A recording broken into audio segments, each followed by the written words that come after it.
Hello my dear students and parents, welcome to our math planet channel. विद्यार्थी मित्रांनो, आज आपण पेपर 2 म्हणजे जो मंथन प्रज्ञाशोध सामान्य परीक्षेसाठी जो पेपर 2 येतो त्यामधील जो पहिला विषय आहे इंग्रजी, जो अतिशय महत्त्वाचा आहे कारण त्याच्यामध्ये 25 प्रश्न येतात आणि त्याला 50 गुण आहेत. त्यामुळे या विषयाकडे सुद्धा आपल्याला तितक्याच केअरफुली पाहावा लागणार आहे. आता इयत्ता 6वी आणि 7वीसाठी ज्या कॉमन एक्झरसाइज आहेत त्या आपण सुरुवातीला कव्हर करण्याचा प्रयत्न करणार आहोत आणि त्यानंतर क्रमाक्रमाने इयत्ता 6वी 7वीचा पोर्शन पूर्णपणे आपण कव्हर करणार आहोत. आता हा जो युनिट 1 आहे त्याच्यामधील 1.1 writing words using given clues आणि 1.2 जो आहे तो writing contextual meaning of word अशा पद्धतीचे आहेत. तर सुरुवातीला आपण काय करणार आहोत, एक्झरसाइज नंबर 2 सोडवणार आहोत आणि त्याच्यानंतर एक्झरसाइज नंबर 1 सोडवणार आहोत. कारण एक्झरसाइज 2 ला आपल्याला थोडंसं स्पष्टीकरणाची आवश्यकता आहे. एक्झरसाइज 1 अतिशय सोपी आहे, ते तुमच्यासाठी असणार आहे. चला तर सुरुवात करूया आपण एक्झरसाइज नंबर 2 पासून. पहा येते सुरुवातीला कॉन्टेक्स्चुअल मिनिंग ऑफ वर्ड किंवा कॉन्टेक्स्चुअल मिनिंग ऑफ वर्ड ह्याचा अर्थ व्यवस्थित समजून घ्या. ह्याच्यामध्ये काय दिलेलं असतं, तुम्हाला जे सांगायचं असतं ते लॉंग फ्रेजमध्ये सांगितलेलं असतं. आपल्याला त्याला शॉर्टकटमध्ये नेमका कोणता शब्द वापरता येईल तो शब्द आपल्याला ऑप्शनमधून शोधायचा असतो. चला पहिला प्रश्न आपण वाचूया. Venkatesh attend his lecture once in a blue moon. म्हणजेच काय की व्यंकटेश काय करतो की त्याचं जे लेक्चर आहे once in a blue moon ह्याचा अर्थ तो कधीतरीच क्वचितच तो काय करतो, अटेंड करतो. आता once in a blue moon, आता ॲक्च्युली ह्याचा जर अर्थ आपण घेतला तर ब्ल्यू मून हा आपल्याला नेहमी दिसतो का? नाही. तर तो वर्षातून एकदा किंवा दोनदा अशाच पद्धतीने दिसतो, म्हणजे क्वचित घडणारी घटना आहे. तसा व्यंकटेश काय करतो, त्याचं लेक्चर हे हार्डली अटेंड करतो, क्वचित अटेंड करतो, कधीतरीच तो अटेंड करतो. म्हणून त्याचा वन्स इन अ ब्ल्यू मूनचा अर्थ आहे हार्डली. म्हणून पहिल्याचं उत्तर option number 3 is the right answer. चला पुढे पाहूया. The company office is just a stone's throw from a circle. म्हणजे माझं जे कंपनीचं ऑफिस आहे त्याच्यासाठी काय त्यांनी शब्द वापरलेला आहे, just a stone's throw from a circle.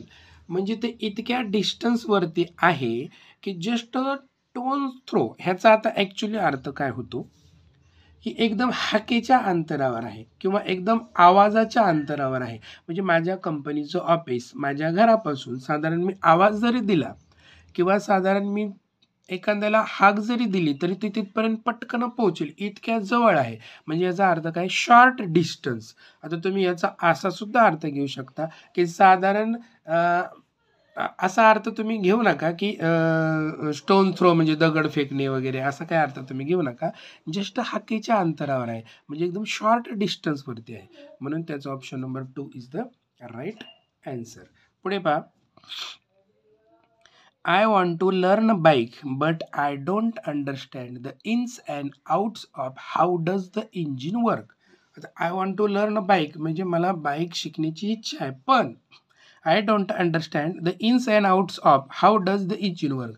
मला त्याच्याविषयी डिटेल्स माहिती नाही. म्हणजे मला गाडी शिकायची आहे, परंतु त्याच्याविषयीची जे काही फुल डिटेल्स आहेत त्याच्याविषयीची जी पूर्ण नॉलेज मला नाही आहे. त्यामुळे इन्स अँड आउट्ससाठी आपल्याला काय अर्थ घ्यावा लागणार आहे, आपल्याला त्याच्याविषयी डिटेलिक्स आपल्याला माहीत नाही, म्हणजे फुल डिटेल्स असं त्याचं उत्तर येणार आहे. त्याच्यामुळे ऑप्शन नंबर 1 हे त्याचं उत्तर आहे. आता सिम्पल थिंग तर येणार नाही, अनवॉन्टेडचा विषयच नाही, कॉन्फिगरंटचा तर विषयच नाही. त्याच्यामुळे फुल डिटेल्स हे त्याचं उत्तर आहे. चौथा पहा. Book publishing process is in full swing after declaration of syllabus. Choose the two correct option. इथे आपल्याला 2 उत्तर शोधायचे आहे. आता book publishing process is in full swing कधी, आफ्टर डिक्लेरेशन ऑफ सिलेबस. याचा अर्थ काय आहे की तुमचा जो सिलेबस आहे, अभ्यासक्रम डिक्लेअर झाल्यानंतरच हे बुक पब्लिश करायची जी प्रोसेस आहे, म्हणजे एकदा तुमचा अभ्यासक्रम डिक्लेअर झाला तर जे बुकाची छपाई आहे किंवा त्याची पब्लिशिंग आहे, ह्या प्रक्रियेला काय येणार आहे, अतिशय वेग येणार आहे, म्हणजे क्विक प्रोसेस होणार आहे ती. त्याच्यामध्ये ती प्रोसेस एकदम ॲक्टिव्ह होणार आहे, असा त्याचा अर्थ आहे. मग पाहूया इथं, moving quickly, yes, is in full swing म्हणजे ते क्विकली प्रोसेस सुरू होणार आहे, म्हणून हे त्याचं उत्तर आहे. स्लो इम्पॅक्ट हे तर उत्तर असू शकत नाही. व्हेरी ॲक्टिव्ह म्हणजे ही प्रोसेस ॲक्टिव्ह होणार आहे. आणि ॲक्सेसिबल म्हणजे हे सुद्धा उत्तर येणार नाही. ऑप्शन नंबर 1 आणि ऑप्शन नंबर 3 हे त्याचं उत्तर आहे. पुढे पहा, I will try to take into account all the things that are important in a situation like this. म्हणजे मी काय करणार आहे, I will try to take into account all the things that are important in a situation like this. म्हणजे याचा अर्थ काय की मी अशा प्रकारच्या सिच्युएशनमध्ये काय प्रयत्न करतो की ज्या काय महत्त्वाच्या गोष्टी आहेत त्या व्यवस्थित लक्षात घेण्याचा प्रयत्न करतो किंवा नीट विचार त्याच्यावर समजून घेण्याचा प्रयत्न करतो. म्हणजे नीट विचारात घेतो किंवा नीट समजून घेतो महत्त्वाच्या गोष्टी अशा प्रकारच्या सिच्युएशनमध्ये. म्हणजे मी निग्लेक्ट करतो का? नाही. निग्लेक्ट म्हणजे दुर्लक्ष. टू फॉरगिव्ह म्हणजे सोडून देतो का? नाही. टू रिझाईन म्हणजे सुद्धा सोडून देणे करतो का? नाही. तर टू कन्सिडर म्हणजे नीट लक्षात घेण्याचा प्रयत्न करतो, समजून घेण्याचा प्रयत्न करतो, म्हणून तिथे कन्सिडर हा फ्रेज येणार आहे. म्हणून 5व्याचं उत्तर option number 4 is the right answer. आता ही जी एक्झरसाइज आहे ती आपल्याला व्यवस्थित समजून घेण्याची होती, त्याच्यामुळे आपण एक्झरसाइज नंबर 2 आधी घेतलेली आहे. आशा करतो की ही एक्झरसाइज तुम्हाला अशा भाषेत समजत असेल. जर समजत असेल तर कमेंटमध्ये कृपया तसा उल्लेख करा, हो सर तुमची भाषा समजते.